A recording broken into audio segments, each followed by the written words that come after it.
Okay, good afternoon and welcome to our webinar.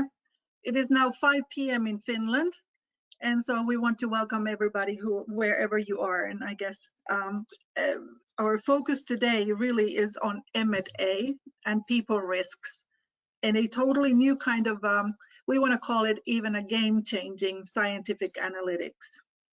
I am Maria Kausto-Turner. I'm a partner and HR expert from NayaDaya. And with me is our founder and CEO, Timo Järvinen. Good afternoon or good morning, wherever you are. Yeah. Yeah. And about our agenda, during the next 30 minutes, we will show you how the people risks in M&A can be identified and how to minimize them in order to make your M&A successful. Throughout the webinar, you can send in questions in the questions bar, and we will see them, but since we have your contact information, we will answer the questions in person via email after this webinar. You will also get the recording of this webinar afterwards, so no worries if you registered and are not online right now, so everybody will get this recording anyway. So let's start. I would like to first show you briefly the context where our people risk analytics is relevant. We want to call it groundbreaking, and we think really it is. So this is the field where we operate. We are focusing on people-related risks, and meaning high turnover and decrease in productivity. Our solution can be used by any organization in the context of the employer or a transformation. We have a special process for M&A, meaning due diligences, and in particular the post-merger integrations. And today we are focusing on those integrations. Timo, would you tell us now about the people risk in the integration process? Yes, thank you, Maria. So let's move on. So let's start from the challenges here. So in the acquired company, during the integration, there quite often arise kind of pain points, and they may have a kind of emotional and also behavioral impact on the people, meaning like disengagement and resistance. And it's difficult to identify or even deal with them, since usually there are no data which would like show the levels and also the reasons behind engagement and disengagement. So the one problem is that the traditional surveys actually do not understand engagement, and in disengagement I will tell you more about that later. But anyway, in practice, the consequences of these kind of pain points may be like employee turnover, productivity loss, financial losses, and like that. And in the end of the day, I would say that too often this even means failing M&A. So and many studies actually show that even most of the M&A processes do not succeed; they even fail. So and quite often that's because of the people and also culture-related reasons. Mm-hmm. In some studies, I understand the M&A failure numbers are very high, like often over 50% and even up to 70 to 90%. So this is really a problem. Yes, that is right. So let's see how we can solve this kind of problem. So I will first show you a bit about our solution, and then also some concrete examples about the input and the output of the analytics. So what we have done, we've developed a totally new kind of risk analysis for integrations. And this solution here, it's based on emotions and science also, and the data. So first we collect the data in the context of the integration, and that means like about employee emotions and their reasons. Then we analyze it with our scientific method on the platform. There we have an algorithm there which we can predict like behavior with that, and that's a unique feature in our system. And then these results, they actually reveal where you should like focus actions and also communications to avoid these kind of problems. So when you repeat these rounds, then like 3 times during the integration year, you will then we see the situation how it evolves and the impacts of your actions also. And so the goal here is to build not only like successful integrations, but also like sustainable in M&A, I would say. Yeah, indeed. And I think that is very important. I would like to emphasize that there are two sides of the coin, so to speak, that of course it is highly critical to minimize the people-related risks, but also it is essential to take care of the people. So it has a value of its own that you are doing this sustainably. Yes, that's exactly like that. So let's now see how the data is collected and in practice from the employees. So our questions here, they are completely different from the traditional surveys. Like we don't need a long surveys. We need only like 3 questions, and this is how the tool actually works. So the first question is about emotions, like how do you feel about the integration with the company X, whatever it is, and so you can choose like 1 emotion or 2 emotions or even no emotions. Right. So I just want to emphasize here that the emotions can be both positive or negative, or positive and negative at the same time. So there's no division in between. Yeah, that is right. So all these combinations are possible. Here we have like interest and fear. And just a little bit about these emotions here. So this model we have, it's scientific. It's based on a study method that's created in the University of Geneva in Switzerland. A lot of theoretical background behind that, and all that we don't have time to go there right now. But I just can't like emphasize too much how important it's to have this kind of scientific model, since to kind of understand people and also for predicting behavior. So you mean that, or we mean business with the science, that the homemade ad hoc list of emotions won't work? Yes, yeah, it does not. Yeah, actually, I've seen quite many even strange kind of list of emotions, and I would say that without the scientific understanding, you can't get reliable results there. So and you can't predict behavior. So like that. But okay, let's move on. And the second question here is about the strength of emotions. Like here we have strong interest and moderate fear. And then the third question is about the reasons behind emotions. That's like free form text, like intuitive answers. Yeah, examples of the reasons behind interest and fear. But that is also, we don't need anything else. So we can ask some background information if that's needed, of course, like business units or something like that. But we don't need anything else. Yeah, thanks. Just to summarize before we move forward, we need only 3 questions. It is very intuitive and spontaneous, and it takes only a couple of minutes, and it's not burdening people. And I would like to emphasize at this point that it does not burden those who are the respondents who are answering the questionnaire, but it's not also burdening too much of those who are administering it, because it's very short and light. Yeah, that is right. And one thing more, the tool is multilingual, so we have already many different languages, and because it's also important to answer with your own mother language. That's important. And then one last thing here is that we do not collect personal data, which means that you don't need to kind of worry about that at all.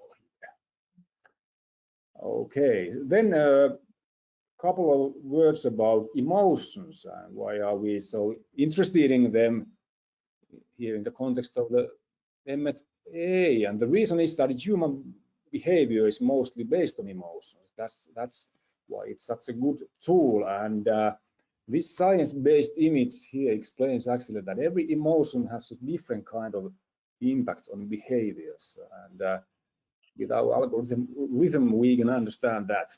And here's the kind of usual scale in the traditional surveys, meaning like satisfactions or NPS or something like that. And so that's all about like positivity or negativity of experiences, so not about engagement. So Now let's see how the engagement actually evolves when the experiences come from negative to positive side.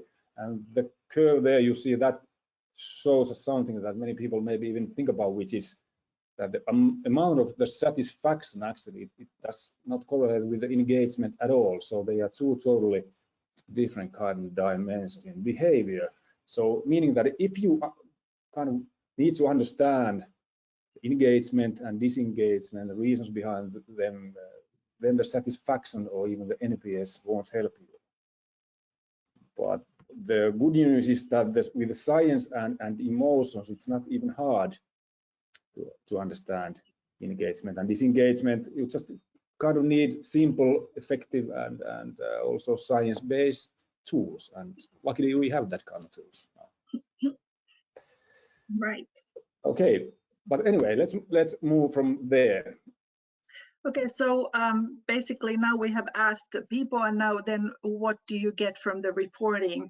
So here's an example of a typical report, just a quick view to see that is very visual, with lots of understanding about employee emotions, behavior, and engagement. And the root causes definitely behind the emotions. So can you, Timo, show us perhaps some practical examples about this? Yes, thank you. I will gladly do just that. So first about the people risk levels and during the integration. This risk level predicts employee behavior, and especially that means negative, disengaged, and non-prosocial behavior. So this scale is from 0 to 100. The number is based on the algorithm, like predicting behavior in 3 dimensions. So meaning that the higher the number is there, the bigger is the risks for the integration to fail. And then another donut here is about employee experiences, like positive, only negative, or polarization there, or no emotion, no meaning. So with these indicators, even I would say that in a couple of seconds, even you will see if there's some kind of crisis on with the integration. So, and to add one thing here, with these metrics, you can compare different companies and integrations, or different phases of the integrations, or different even business units, for example, to see the change in the consequences of your actions. So this is one way of following it, the follow-up tool. Yes, that's right. So, but this is not enough. Of course, we need to know more about the root causes behind these numbers and how to improve these numbers. That's what we want to do. So let's have a look something more. We promised to have something totally new. This is one of those things. So this is the root cause analysis. And these bubbles here, they are the root causes behind the employee behavior. So the bubble sizes are about the significance of the root causes, and their location is about the behavior, like from negative to positive, from disengagement to engagement. And the polarization is the strongest in the middle there, and the dotted line there is about the total impact of the integration on employee behavior. So and here it is. Yeah, we can see the dotted line here is red, and definitely should not be there where it is. This is not a good situation. Yeah, that's that would be a kind of crisis. So that's kind of circle should be, of course, green and up there, because you know the things on the kind of up right, they are the things that create commitment and retention and productivity. They reduce the risks there and making the integration successful. And then on the other hand, topic on the down right, they are the things that make people more passive, like they are not promoting the change, positive things, but not change, promoting change. So, yeah, and it's the emotion of satisfaction or contentment that is behind that behavior, what you already said earlier about referring to the traditional surveys, about the satisfaction surveys, that they don't predict the engagement. Yeah, that's right. So the satisfaction, that's correct. It does not engage people. But then things on the down left, they increase the integration risk level, of course, and they are the causes for employee turnover and productivity loss, and even failing M&A. So, for example, in this example there, the workload is creating fear there, and clearly needs some actions. And then the topics on the kind of left top there, they create more like resistance and even aggressive behavior, and that's not good for the change either, of course. Right. So in this case, what should be done? Yeah, that's a good question always. So those green bubbles up there, they should be like strengthened, and the red bubbles should be more like fixed or at least explained. And so meaning that this big picture is about knowing, of course, the risk level, also about in the integration, but especially why. So where to target actions during the integration. And here are some things we usually report here, which are like the root causes and their weights and the most common emotions, and also some concrete examples of those root cause categories as they are there. Right, and if I can add here that these bubbles are, of course, examples. This snapshot includes different things, different root causes, as you said, and they vary case by case. So yeah, yes, that's right. So we don't need like we don't know them beforehand, and right. Actually this model, this kind of automatically even ignores all the irrelevant things. It means like visualizing only those aspects that really have an impact on behavior. So that's the kind of one magic of emotions and science also. Then just a quick view, an example how we can also compare different kind of results, integration risks, for example, in different companies or business units, for example, just kind of short example. Right, and then interrupting here again, but the bubbles here are the dotted lines, are the total impact from the previous page. Yes, that's right, exactly. Yeah. That. Okay, then let's have one concrete example here. You know, we have developed this analytics and the platform in general with many brands and public organizations also for many years. And here we have a concrete example of the M&A process. This is Rantalainen Group, which is one of Finland's biggest financial service companies. They have a strong growth going on with the Norwegian private equity company right now, meaning a lot of acquisitions. And so they've used this solution about a year and a half now. And this shows now you like how we can scale the solution in one company. And in practice, they like repeat the same process in all acquisitions and integrations in Finland and now in Nordic countries, and that's generating of course benchmark data for comparing the companies and the integrations. And then, as Kimmo Martikainen, who's responsible for the M&A there, he says that it's about knowing where to focus actions to engage people and to make successful integrations. Of course, that's the goal there. Okay, then a couple of words shortly about our customer process there. You know, the integration customers, of course, are companies involved in M&A, and they can use the standard process here for the integration with 3 rounds during the integration year, like repeating the same analytics and service every single time there. What makes this easy, of course, the standardized process and the simple survey you already saw there, but also the customer can use a portal there where all the results and reports are there, and like framework agreement, price list, and online ordering. So in the case of a new acquisition means that the customer can make an online order and the standard process will be executed always the same way, like not burning the people, as said. Right, so this means actually that we do not need any sort of a lengthy planning or major project set up for this, that the new rounds can be executed without delay and without burdening people, like what I said earlier. Yeah. Yeah, exactly, yes. So I guess people would like to know about the prices. What is the cost for the process? Always good question also, of course, yeah.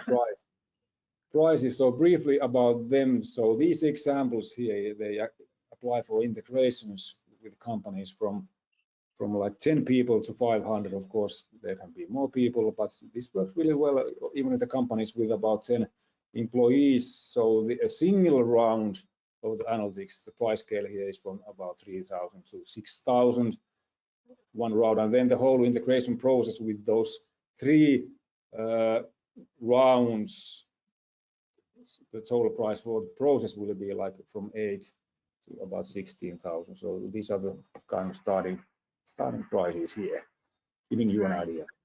Yeah. Right.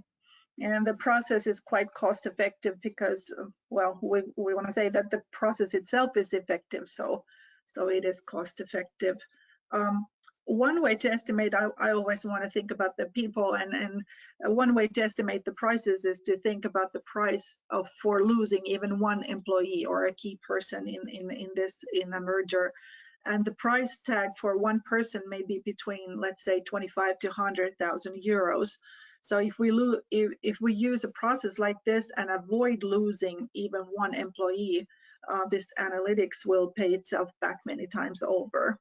So yeah, in that sense, it makes sense. Yeah. That is right. Yes, and one more thing here is that the easiest way to start this is to make first a kind of trial round or trial integration process. With your own data, your own results, it's much easier to make decisions about the process afterwards. So that's an easy and simple way to try this. Then one more thing here, we've been creating, I would say, like a kind of final edge for this risk analytics here, and the Deloitte has been helping us in our product development a lot for many years already, and now also with this very important step further, which means here's the process once more. Like here's the, as you saw, we need only those 3 questions to people. That's the input to our analytics there, which is the science-based emotional and behavioral analytics and intelligence. It's a kind of learning process, even robotics, and the output there it's about the levels and the root causes for engagement and disengagement. You already saw the root cause analysis there. But then the step further is about recommendations for concrete actions. So based on these case-by-case results.